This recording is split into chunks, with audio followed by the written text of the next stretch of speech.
lumabas. Marami na kami nakita. Lahat ng kabataan na apektuhan na. Dahil hindi lang ako ang Pilipino ang naapektuhan, kundi lahat, milyon na Pilipino ang naapektuhan dahil sa droga. Dahil dyan. Dahil droga rin ang umasak sa pamilya ko. Droga din ang dahilan kung bakit nagawa ng tatay ko ang nagawa niya sa ate ko.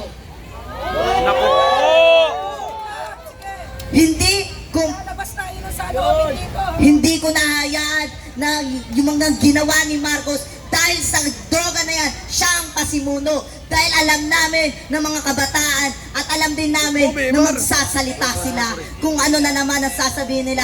Nasasabihin nila, ginagamit kami mga kabataan para lang magpaingay. Hindi kami ginagamit at hindi kami papayag na magpagamit. Dahil kami, Pilipino rin kami, naiintindihan namin ang bawat nararamdaman ng kapwa namin Pilipino. Dahil sa ginawa mo, Marcos, nag-ingay na ang mga Pilipino, naggalit na. Diba sinabi mo, nababaguhin mo Pilipinas? Diba? Pero anong ginawa mo? Anong ginawa mo? Iisa-isahin natin. Dahil isa-isahin natin. Sige, yung bagyo na sunod-sunod na tumaan, na maraming namatay na Pilipino, marami ang nadisgrasya, nabaha, marami. Pero anong ginawa mo? Wala. Nakuha mo pang manood ng concert na mo pa yun. Kung mabuti ka talagang pinuno at mabuti ka talagang presidente ng Pilipinas, ipakita mo noon pa lang. Dahil nung nag-campaign ka pa lang, kung ano-ano ang pinakita mo, gumawa ka pa ng movie, nakala namin na totoo. Pinutol mo kami. Niloko mo kami. Kung ano-ano pa ang pinakita mo para lang umangat ka, para mailuklok ka lang, hanggang sa naniwala ang ibang Pilipino, hanggang sa marami ang gustong magluksok sa'yo. Pero ano nangyari? Nung nagluklok sa'yo, anong ginawa mo? Nung naging presidente ka, nagsimula, naghirap kami. Kung ano-ano nangyari, tumaas ang diesel, tumaas ang mga presyo ng bigas. Kaya kami nagagalit sa'yo, lalo na kaming mga kabataan na umanga sa'yo, lalo na ako, na akala ko mapapabuti mo ang Pilipinas. Pero anong ginawa mo? Kundi ng droga na lumagkanap sa buong Pilipinas. Kaya nananawagan ako sa'yo sa Republika ng Pilipinas, sa buong Pilipinas, sa Malacanang, na uulitin ko, mag-resign ka na! Mag-resign ka na! Mga kababayan kong Pilipino, sabay-sabay nating isigaw, mag-resign! Mag-resign! Mag-resign!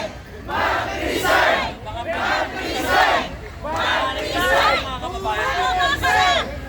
Sisigaw natin! Duterte! Duterte! Duterte! Duterte! Duterte! Duterte! Duterte! Ito na lang ang sasabihin ko sa iyo, Marcos, lalo na sa Malacanang. Alam namin na akala mo kaming mga kabataan, porket kabataan, ay kailangan asikasuhin ang mga pag-aaral. O, alam namin yun. Alam namin yun. Pero bakit ganon naapektuhan di kami? Dahil bakit? Dahil kasama ang pamilya namin sa naapektuhan sa droga na yan.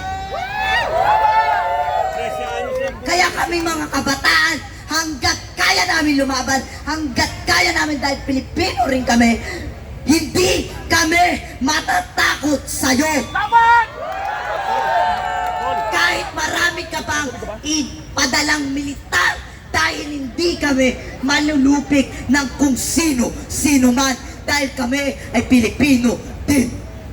Kaya wag kang magtaka kung bakit hanggang ngayon nagagalit sa'yo, dahil katulad ng ginawa mo sa isang katulad naming mga Pilipino, lalo na mga kabataan, kung ano-ano na lang nangyari sa mga kabataan. Dahil dun din sa nakatira kami, ay maraming mga nagdodroga, maraming kaming narinig na nag-aabutan ng droga hanggang sa nalaman namin, hanggang sa nakita namin. At nung nalaman ko, pati si Duterte, Sara, kinalaban mo, kaya kami nagalit sa'yo dahil kami sumuporta rin sa'yo. Alam mo kung bakit nangyari sa ate ko? Alam mo kung anong nangyari? Dahil sa droga na pinalaganap mo. Kinahasa ang ate ko na nawala sa bisyo. Nang dahil sa bisyo sa droga. Yun ang dahilan ng droga. Kaya bakit kami sa iyo maniniwala na bakit ka maniniwala sa mga pinapadala mo na trolls kami? Trolls yung mga Pilipino, pinabayaran. Hoy, bahiya ka naman sa balat mo. Hindi kami bayaran. Hindi kami bayad. Hindi kami bayad. Hindi kami bayad. Hindi kami bayad. Hindi kami bangag. Kung ano, inaano yung mga Dutertes kahit walang katotohanan, natali ka. Kaya nananawagan pala ako sa mga Pilipino na nananatili sa bahay. Mahiya naman si Marcos. Kahit ano pa ang panakot sa atin. Huwag kayong mag-alala. Suportado kayo na buong Pilipino. Lumabas na kayo, mga kapwa namin Pilipino, lalo na mga magulang nyo. Huwag kayong matakot na akala nyo mapapama ka mga anak nyo. Kaming bahala, lalo na ako magpapatunay. Ako magpapatunay sa inyo na kami ang susuporta sa'yo, lalo na ako. Ikaw bata ka, nanonood ka. Alam ko nanonood ka dahil maraming lumaganap na social media. Alam namin kung bakit kami galit. Dahil hindi namin din gusto gawin to. Pero dahil sa ginawa mo, dahil sa ginawa mong meeting, kung ano-ano, alam mo, nagalit na sa'yo. Umpisa pa lang, nagagalit na sa'yo. Hinintay lang namin na bumawi ka sa dulo. Pero anong ginagawa mo? Wala, hanggang sa nagalit na. Hindi ba sabi mo, tigre ka? O sige, nananawagan ako sa'yo. Pumunta ka, magpakita ka sa buong Pilipinas para na sa ganun, kung tigre ka talaga, ipakita mo sa amin. Dahil nalaman namin na talagang tigre ka. Dahil nilamon mo kami. Pero hindi kami magpapalamon sa'yo ng buong buo. Dahil kaming mga Pilipino, marami na kaming napagdaanan. Dahil kami isang matatag na Pilipino. Kami ay babangon ng babangon na kasama si Inday Sara Duterte.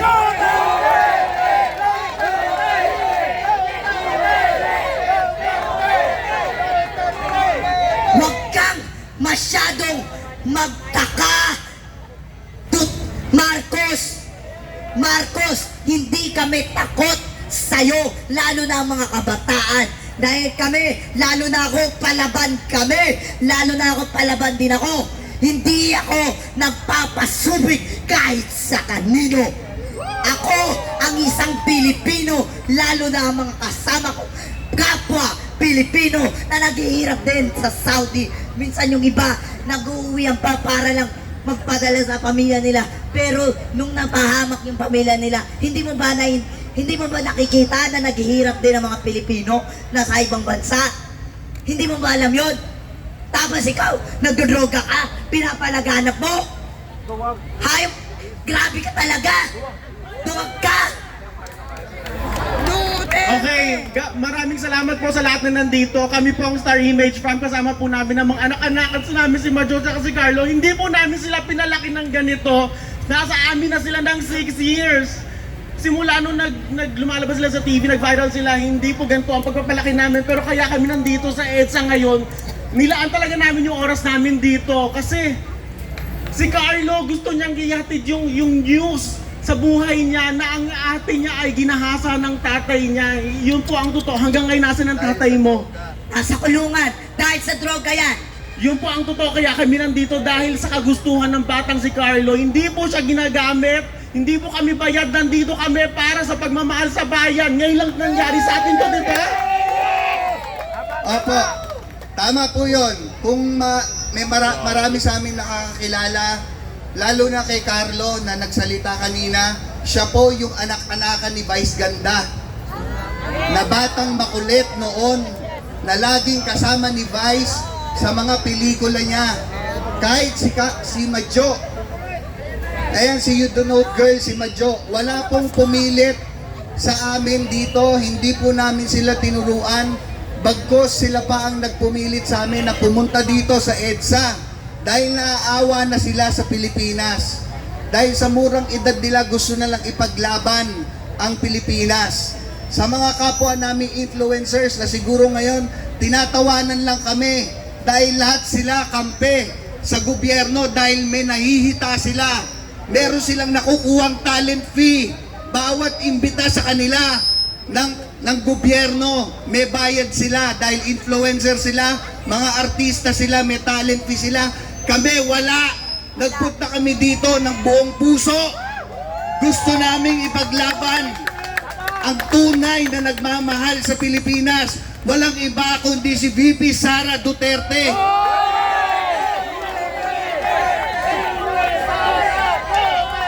Kitang-kita naman po natin ang panggigipit kay VP Sara.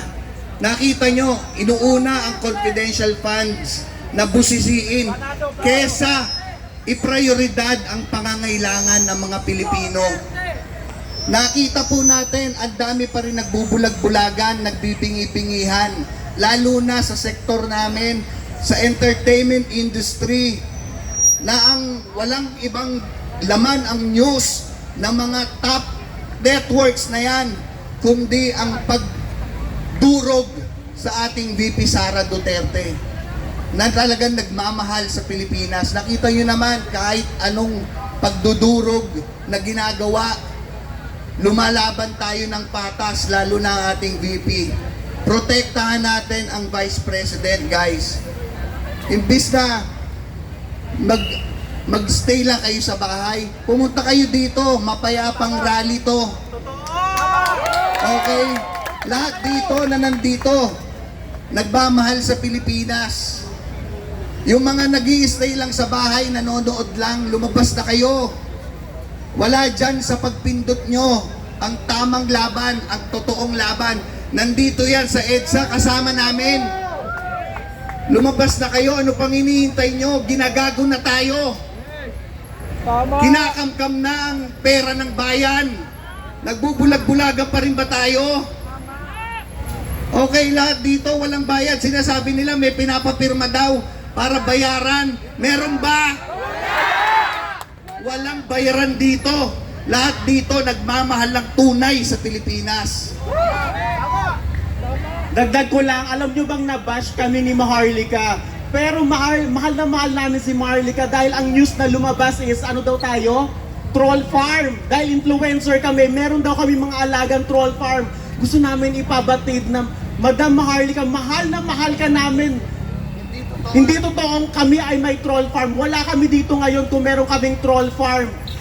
Naiintindihan namin, nag-message ako personally kay Madam Maharlika at humingi ako ng sorry at yun ay isang misunderstanding lamang. Nandun kami, gusto namin magbigay ng amount sa kanya para mapakinggan niya kami. Dahil ang gusto namin isiwalat yun sa Indian na dumidikit kay yung kay Kumar dahil may alam kami doon. Gusto namin isuwalat yun para lang makalapit sa kanya magsabi. Pero hindi kami troll farm, Maharlika. Mahal na mahal ka namin kasama ng sambayan ng Pilipino. Mahal na mahal ka namin. Andito kami dahil kay Carlo. Dahil ang kapatid niya nirape ng tatay niya. Kaya kami nandito. Diba? Dahil sa droga. Dahil sa bawal na droga na yan. Kaya kami nandito, wala sa amin nagbayad, wala kaming pakialam.